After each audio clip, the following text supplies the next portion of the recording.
নমস্কার বন্ধুরা, কেমন আছো তোমরা সবাই? হোয়াটসঅ্যাপ সাওয়ানের আরও একটি ভিডিওতে তোমাদের সকলকে স্বাগত।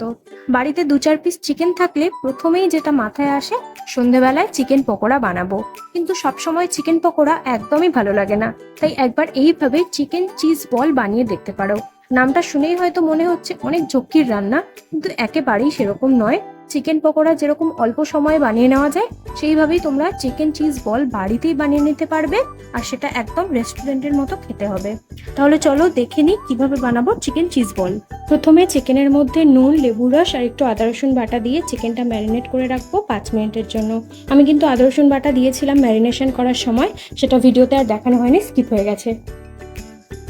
এরপর একটা মিক্সার গ্রাইন্ডারে ম্যারিনেট করা চিকেন, 2-3টে কাঁচা লঙ্কা, এখানে একটু ধনেপাতা দিলেও খুব ভালো হতো, কিন্তু বাড়িতে নেই, যা আছে তাই দিয়েই কাজ চালাতে হবে, তাই ধনেপাতাটা স্কিপ করলাম। কিন্তু তোমাদের কাছে যদি অ্যাভেলেবেল থাকে তাহলে তোমরা ধনেপাতাটা দিও, এতে কিন্তু ধনেপাতার যে ফ্রেগ্রেন্সটা সেটা চিকেনের মধ্যে খুব ভালো যাবে।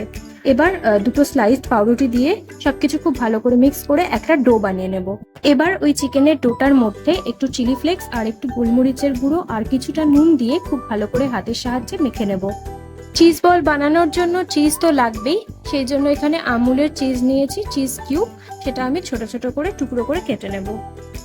এবার ডোটা থেকে কিছুটা হাতের মধ্যে নিয়ে একটুখানি ফ্ল্যাট করে মাঝে একটু জায়গা তৈরি করব। মাঝে চিজ কিউবটা দিয়ে খুব ভালো করে গোল করে নিতে হবে। এইভাবে সবগুলো আমি বানিয়ে নিয়েছি। এবার একটা বাটিতে 1 চামচ ময়দা আর 1 চামচ কর্নফ্লাওয়ার কিছুটা জল দিয়ে একটা স্মুথ ব্যাটার বানিয়ে নেব। মোটামুটি মিডিয়াম কনসিস্টেন্সির একটা ব্যাটার বানাতে হবে, খুব পাতলাও হবে না আর খুব ঘনও হবে না। এবার চিকেনের বলগুলোকে প্রথমে বিস্কুট গুঁড়োতে কোট করে ময়দার ব্যাটারে দিয়ে আবারও বিস্কুট গুঁড়োতে কোট করে নিতে হবে। এতে চিকেন চিজ বলগুলো অনেকটা ক্রাঞ্চি হবে। আমি এখানে ডাবল কোটিং করেছি, তোমরা চাইলে সিঙ্গেল কোটিংও করতে পারো। এইভাবে সবগুলো চিকেন চিজ বল বানিয়ে একটা এয়ারটাইট কন্টেনারে রেখে ফ্রিজে রাখবো 1 থেকে 2 ঘন্টা সেট হওয়ার জন্য। তোমরা যদি চাও চিকেন চিজ বলগুলোকে স্টোর করতে, তাহলে এইভাবে এয়ারটাইট কন্টেনারে রেখে স্টোর করতে পারো। যখন ইচ্ছে খুশি বার করবে, ডিপ ফ্রাই করবে আর ভেজে খেয়ে নেবে। প্রায় 3 থেকে 4 ঘন্টা পর ফ্রিজ থেকে বার করে সাদা তেলে ডিপ ফ্রাই করে নিতে হবে। কিন্তু ডিপ ফ্রাই করার সময় ফ্লেমটা একদমই লোতে রাখতে হবে, কারণ চিকেনটা কাঁচা রয়েছে আর চিজটাও মেল্ট হবে। তাই হাইতে করে দিলে কিন্তু চিকেনটা সেদ্ধ হবে না আর চিজটাও ঠিক করে মেল্ট হবে না।